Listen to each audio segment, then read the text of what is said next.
കേരളം ഒട്ടും കമ്മ്യൂണൽ അല്ല എന്നൊക്കെ നമ്മൾ പറയുമെങ്കിലും കേരളം അതിതീവ്രമായ കമ്മ്യൂണലിസത്തിലേക്ക് പോകുന്നുണ്ടോ എന്നുള്ള കാര്യത്തിൽ വലിയ സംശയങ്ങളുണ്ട്. അർജന്റീന ഫാൻസ് ആയിട്ടുള്ള ഒരുപാട് ആളുകളുണ്ടായിരുന്നു മലപ്പുറത്തു നിന്നൊക്കെയുള്ള. അവരിപ്പോഴും അർജന്റീന ഫാൻസാണ്. പക്ഷേ ഈ അർജന്റീന ഈജിപ്ത് മത്സരം വന്നതോടുകൂടി അവരെല്ലാവരും ഈജിപ്തിൻ്റെ പക്ഷം പിടിക്കുന്ന ഒരു കാഴ്ച അത് നമ്മൾ അത്ഭുതപ്പെടുത്തി കളഞ്ഞു. പക്ഷേ എങ്ങനെയാണ് ഒരു സുപ്രഭാതത്തിൽ പെട്ടെന്ന് മെസ്സി ആരാധകരായിട്ടുള്ള ആളുകളൊക്കെ ഈജിപ്തിൻ്റെ പക്ഷത്തേക്ക് എത്തിയത് എന്ന് നമ്മൾ നോക്കുന്ന സമയത്ത് അവിടെ നമുക്ക് കാണാൻ സാധിക്കുന്നത് കമ്മ്യൂണലിസം തന്നെയാണ്. ഫുട്ബോളിലൊക്കെ വർഗീയത കാണുക എന്ന് പറഞ്ഞു കഴിഞ്ഞാൽ, അതിലൊക്കെ അന്തർദേശീയ രാഷ്ട്രീയം കാണുക എന്ന് പറഞ്ഞു കഴിഞ്ഞാൽ അതിനെ ഏറെ ഗൗരവമായിട്ട് തന്നെ നമ്മുടെ പൊതുസമൂഹം ചർച്ച ചെയ്യേണ്ടതുണ്ട്. നമ്മുടെ സാമുദായിക നേതാക്കന്മാർ ഇതിൽ ജാഗരൂകരാകേണ്ടതുണ്ട്. നമസ്കാരം. ലോകമെങ്ങും ലോകകപ്പ് ആവേശം. കഴിഞ്ഞ ദിവസത്തെ അർജന്റീന ഈജിപ്ത് മത്സരം നമ്മളെല്ലാവരും കണ്ടതാണ്. മത്സരം ഒരു സൈഡിൽ നിർത്താം. നമുക്ക് ഈ കായിക മേഖലയിൽ രാഷ്ട്രീയ സാന്നിധ്യം ഒന്നും ഇല്ല എന്ന് പറയാൻ പറ്റില്ല. നമുക്ക് ഈ ട്രംപിൻ്റെ ചില പ്രസ്താവനകളും അദ്ദേഹം നടത്തിയ ചില കാര്യങ്ങളൊക്കെ നമുക്ക് ഇതുമായിട്ട് കൂട്ടിച്ചോദിക്കേണ്ടതാണ്. അതുപോലെ തന്നെ ഇതേ ലോകകപ്പിൽ ഇപ്പോൾ കഴിഞ്ഞ ദിവസം നടന്ന മത്സരത്തിൽ ഈജിപ്റ്റ് തോറ്റു.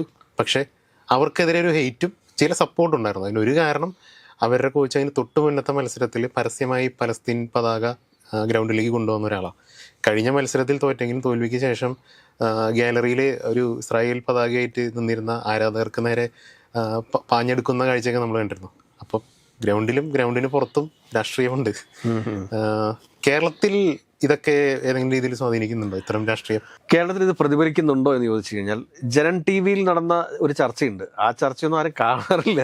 പക്ഷെ എങ്കിലും ഇപ്പോൾ അവിടെ പറയേണ്ടതായിട്ട് വരുന്നു. കാരണം അത് ഫുട്ബോളിനെ ഇസ്ലാമവൽക്കരിക്കുന്നു എന്നുള്ള രീതിയിലുള്ളൊരു ചർച്ചയാണ് അന്ന് അവർ നടത്തിയത്. അതിനോട് എനിക്ക് തീരെ യോജിപ്പില്ല. പക്ഷെ കേരളത്തിൻ്റെ മനസ്സ് മാറിക്കൊണ്ടിരിക്കുകയാണ്. കേരളം ഒട്ടും കമ്മ്യൂണൽ അല്ല എന്നൊക്കെ നമ്മൾ പറയുമെങ്കിലും കേരളം അതിതീവ്രമായ കമ്മ്യൂണലിസത്തിലേക്ക് പോകുന്നുണ്ടോ എന്നുള്ള കാര്യത്തിൽ വലിയ സംശയങ്ങളുണ്ട്. ഞാനിത് പറയാൻ കാരണം വെച്ചാൽ, കഴിഞ്ഞ ആഴ്ച വരെ അർജന്റീന ഫാൻസ് ആയിട്ടുള്ള ഒരുപാട് ആളുകളുണ്ടായിരുന്നു മലപ്പുറത്തു നിന്നൊക്കെയുള്ള. അവരിപ്പോഴും അർജന്റീന ഫാൻസാണ്.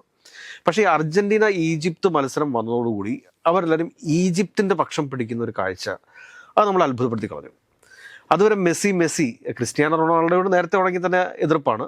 പക്ഷേ ഈ മെസ്സിയോടുണ്ടായിരുന്ന ഒരു ആരാധനയുണ്ട്. ഈ മെസ്സിയോടുള്ള ആരാധനയൊക്കെ മാറിയിട്ട് അവർ പെട്ടെന്ന് ഈജിപ്തിൻ്റെ പക്ഷത്തേക്ക് മാറാനുള്ള അവരുടെ ഒരു തേജോ വികാരം എന്താണ് എന്നൊരു ചോദ്യം സ്വാഭാവികമായിട്ട് ഉയർന്നു.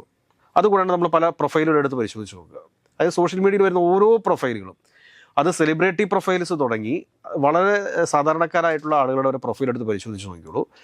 അവരിൽ ചില ആളുകൾ ഈജിപ്തിനെ പിന്തുണയ്ക്കുന്ന സമയത്ത് ചില ആളുകൾ പരോക്ഷമായിട്ട് ഇപ്പോൾ പിന്തുണയ്ക്കുന്നത് അർജന്റീനയാണ്, മെസ്സിയെയാണ്.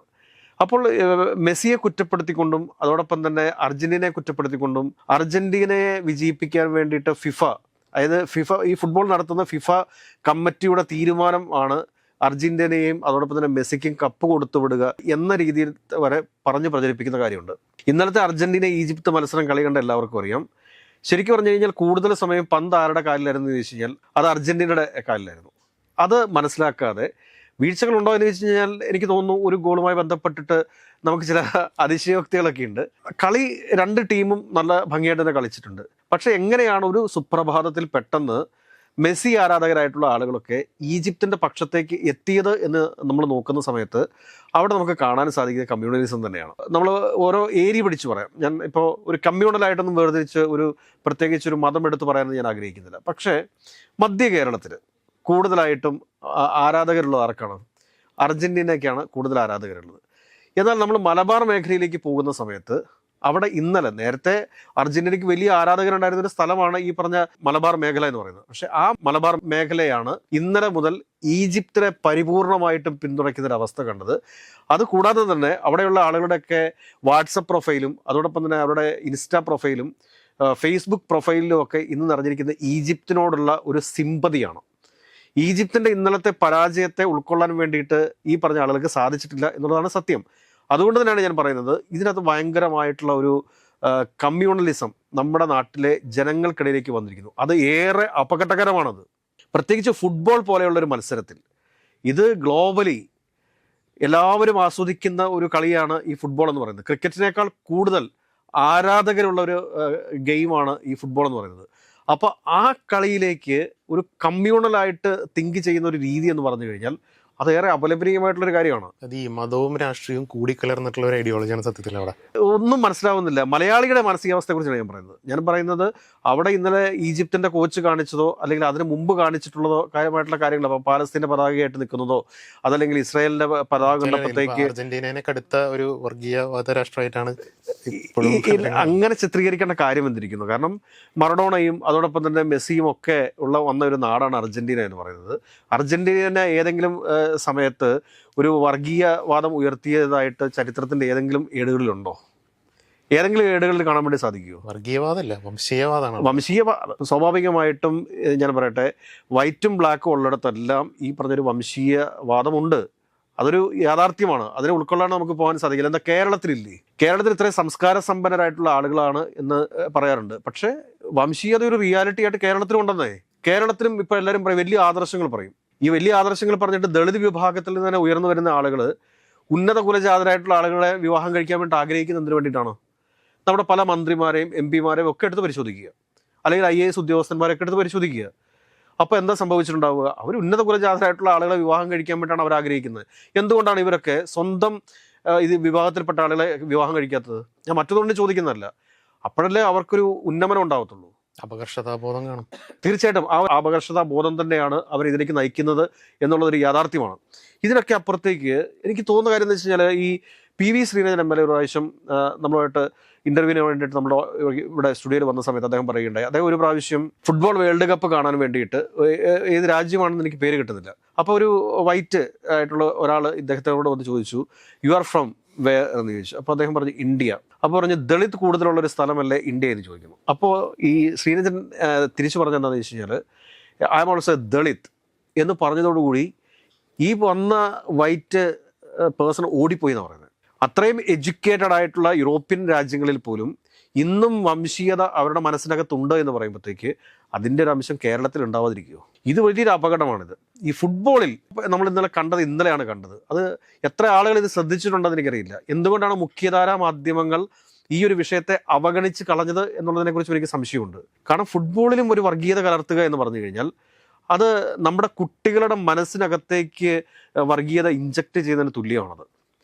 വളരെ ഇന്നസെൻ്റ് ആയിട്ട് നമ്മൾ കണ്ടുകൊണ്ടിരുന്ന ഒരു കളിയാണ് ഈ ഫുട്ബോൾ എന്ന് പറയുന്നത്. അപ്പോൾ ആ ഫുട്ബോളിനെ പോലും ഇതേ രീതിയിൽ, അപ്പോൾ അതിനെ എതിർത്തുകൊണ്ട് കുറേ ടീമുകൾ, അതായത് ഇവിടുത്തെ ഈ ക്രിസംഗികൾ എന്ന് പറയുന്നൊരു വിഭാഗമുണ്ട്. ഇതൊക്കെ എല്ലാവർക്കും അറിയാവുന്ന കാര്യമാണല്ലോ. ക്രിസംഗികളുണ്ട്, അതോടൊപ്പം ജമാഅത്തേക്കാരുണ്ട്. എൻ്റെ ബലമായൊരു സംശയം എന്താണെന്ന് ചോദിച്ചു കഴിഞ്ഞാൽ, എല്ലാറ്റിനെയും കമ്മ്യൂണലായിട്ട് കാണാൻ വേണ്ടിയിട്ട് ഇവിടെ വളരെ ഒരു രഹസ്യാത്മക സ്വഭാവത്തോടു കൂടി മനുഷ്യരുടെ മനസ്സിലേക്ക് കമ്മ്യൂണൽ ഇഞ്ചക്ഷൻ നടത്തിക്കൊണ്ടിരിക്കുന്ന ജമാഅത്തെ ഇസ്ലാമിയാണെന്ന് എനിക്ക് തോന്നുന്നു. ആ ഒരു സാധ്യതയെ നമുക്ക് തള്ളിക്കളയാതിരിക്കാൻ വേണ്ടി സാധിക്കത്തില്ല. അത് നമ്മുടെ കഴിഞ്ഞ നിയമസഭാ തെരഞ്ഞെടുപ്പിൽ പോലും ആ ഒരു പാറ്റേൺ നമുക്ക് കാണാൻ വേണ്ടിയിട്ട് സാധിച്ചു. അതിനെ അതിജീവിക്കാൻ വേണ്ടിയിട്ടാണ് സത്യം പറഞ്ഞു കഴിഞ്ഞാൽ മുഖ്യമന്ത്രിയായിട്ടുള്ള VD സതീശൻ പോലും വടശ്ശേരി ദാമോദര മേനൻ സതീശൻ എന്ന അദ്ദേഹത്തിന് പറയേണ്ടത്, സത്യപ്രതിജ്ഞ ചെയ്യുന്ന സമയത്ത് അദ്ദേഹത്തിൻ്റെ മുഴുവൻ പേരുച്ചരിക്കേണ്ടതായിട്ട് പോലും വന്നിട്ടുള്ളത്. അപ്പോൾ ഇത് വലിയ അപകടം പിടിച്ചൊരു കാര്യമാണ്. ഫുട്ബോളിലൊക്കെ വർഗീയത കാണുക എന്ന് പറഞ്ഞു കഴിഞ്ഞാൽ, അതിലൊക്കെ അന്തർദേശീയ രാഷ്ട്രീയം കാണുക എന്ന് പറഞ്ഞു കഴിഞ്ഞാൽ അതിനെ ഏറെ ഗൗരവമായിട്ട് തന്നെ നമ്മുടെ പൊതുസമൂഹം ചർച്ച ചെയ്യേണ്ടതുണ്ട്. നമ്മുടെ സാമുദായിക നേതാക്കന്മാർ ഇതിൽ ജാഗരൂകരാകേണ്ടതുണ്ട്. ഇത് സ്കൂളുകളിലേക്കൊക്കെ എത്തുന്ന സമയത്ത് നമുക്കറിയാം, ഈ ഫുട്ബോൾ എന്ന് പറഞ്ഞാൽ ഭയങ്കര സ്പിരിറ്റ് ഉള്ളതാണ്. കാരണം നമ്മുടെ കൊച്ചു കുട്ടികൾ വരെ, ഇപ്പം പോർച്ചുഗൽ തോറ്റു കഴിഞ്ഞതിന് ശേഷം സോഷ്യൽ മീഡിയയിൽ എത്ര വീഡിയോസ് വന്നിട്ടുണ്ട്. കാരണം ആ കുട്ടിയെ കളിയാക്കുന്ന സമയത്ത് അവൻ കല്ല് പെറുക്കി എറിയുന്നതുണ്ട്, അതല്ലെങ്കിൽ മാനസികമായിട്ട് തളർന്നിരിക്കുന്ന എത്രയോ വീഡിയോകളുണ്ട്. ഇപ്പോൾ എൻ്റെ വീട്ടിൽ തന്നെയാണെങ്കിലും പോർച്ചുഗൽ തോറ്റപ്പോൾ എൻ്റെ ഇളയ കുട്ടിക്കുണ്ടായ ഒരു വിഷമം എന്ന് പറഞ്ഞു കഴിഞ്ഞാൽ അത് ഭയങ്കരമാണ്. കാരണം ക്രിസ്ത്യാനോ റൊണാൾഡോയ്ക്ക് പാസ് കൊടുക്കാതെ പോർച്ചുഗൽ ടീം തന്നെ ഈ ക്രിസ്ത്യാനോ റൊണാൾഡോ ഒറ്റപ്പെടുത്തുന്ന ഒരു സാഹചര്യം വന്നു കഴിഞ്ഞപ്പോഴത്തേക്ക് എത്ര ആളുകൾ അതിനെ വിമർശിച്ചുകൊണ്ട്, നമ്മുടെ മലയാളികളുടെ കാര്യമാണ് പറയുന്നത്, സോഷ്യൽ മീഡിയ മാധ്യമങ്ങളിൽ എഴുതി നമ്മൾ കണ്ടതല്ലേ. അപ്പോൾ അത്രയും സ്പിരിറ്റോട് കൂടിയിട്ട് മലയാളികൾ കാണുന്ന ഒരു കളിയാണ് ഈ പറഞ്ഞ ഫുട്ബോൾ എന്ന് പറയുന്നത്. ആ ഫുട്ബോളിലെയാണ് ഇന്നലെ ഈജിപ്ത് അർജന്റീന മത്സരത്തിൽ ഒരു കമ്മ്യൂണലായിട്ട് ചിന്തിക്കുന്ന ആളുകളെ കണ്ടത്. കാരണം അതല്ലെങ്കിൽ നമുക്ക് കുഴപ്പമുണ്ടായിരുന്നില്ല. സ്ഥിരമായിട്ട് മെസ്സി എതിർത്തുകൊണ്ടിരുന്ന ആളുകളാണ് എങ്കിൽ നമുക്ക് കുഴപ്പമില്ല. പക്ഷേ മെസ്സിയെ ആരാധിച്ചുകൊണ്ടിരുന്ന, മെസ്സിയുടെ കട്ടൗട്ട് വെച്ചിട്ടുള്ള ആളുകൾ അർജന്റീന ഈജിപ്ത് മത്സരം വന്നപ്പോഴത്തേക്ക് നേരെ അർജന്റീനയുടെ കോർട്ടിൽ നിന്ന് ചാടി ഈജിപ്തിന്റെ പക്ഷം പിടിച്ചു എന്ന് പറയുമ്പോഴത്തേക്ക് അത് നമുക്ക് ഒരു തരത്തിലും നിസ്സാരവൽക്കരിച്ച് വിടാൻ പറ്റുന്നൊരു വിഷയമല്ല. പ്രത്യേകിച്ച് കേരളത്തിൽ ഇത് അഡ്രസ്സ് ചെയ്തു പോകേണ്ട ഒരു വിഷയം തന്നെയാണ് എന്നുള്ളത് കൊണ്ടാണ് തോമസ് ഉടയം പറഞ്ഞത്, തോമസ് നമുക്ക് ഈ വിഷയം ഒന്ന് പറഞ്ഞു പോകാമെന്ന് പറഞ്ഞത്. ഇത് എന്താണ് തെളിവ് എന്ന് ചോദിച്ചു കഴിഞ്ഞാൽ, കണ്ണുള്ളവൻ കണ്ണു തുറന്ന് ഇൻസ്റ്റാഗ്രാം പ്രൊഫൈലുകളിലേക്ക് പോവുക, ഫേസ്ബുക്ക് പ്രൊഫൈലുകളിലേക്ക് പോവുക. നമ്മുടെ പ്രഗത്ഭരായിട്ടുള്ള പല ആളുകളും, പ്രതിഭാധനരായിട്ടുള്ള ഫുട്ബോൾ ഇതിഹാസങ്ങൾ തുടങ്ങി പല മലയാളികളും ടെയും പ്രൊഫൈലുകളിലേക്ക് പോവുക. അതോടൊപ്പം തന്നെ മലബാർ മേഖലയിലെ പല ആളുകളുടെയും പ്രൊഫൈലുകളിലേക്ക് പോവുക. കൃത്യമായിട്ട് ആളുകൾക്ക് കാര്യങ്ങൾ മനസ്സിലാകും. ഇത് കമ്മ്യൂണലായിട്ടുള്ള ഒരു വേർതിരിവിൻ്റെ തുടക്കമാണ്. ഈ തുടക്കത്തെ നമ്മൾ ഇപ്പോഴേ കാണാതിരിക്കരുത്. കാരണം ഇത് ഒരു ഫുട്ബോൾ മത്സരമാണ് എന്ന് കരുതി നമുക്ക് തള്ളിക്കളയാൻ പറ്റില്ല. പക്ഷേ ഇതിനകത്ത് വലിയൊരു വേർതിരിവ് വന്നിരിക്കുന്നു. ഇതൊന്നും അറിയാത്ത ആളുകളുണ്ട്. ഇതൊന്നും അറിയാതെ ബ്രസീലിൻ്റെ പക്ഷം പിടിച്ചതിന് ശേഷം അർജന്റീനയെ ശക്തമായിട്ട് എതിർക്കുന്ന ആളുകളുണ്ട്. ആ പാവങ്ങളും ഈ പറഞ്ഞ കെണിയിൽപ്പെട്ടിട്ടുണ്ട്.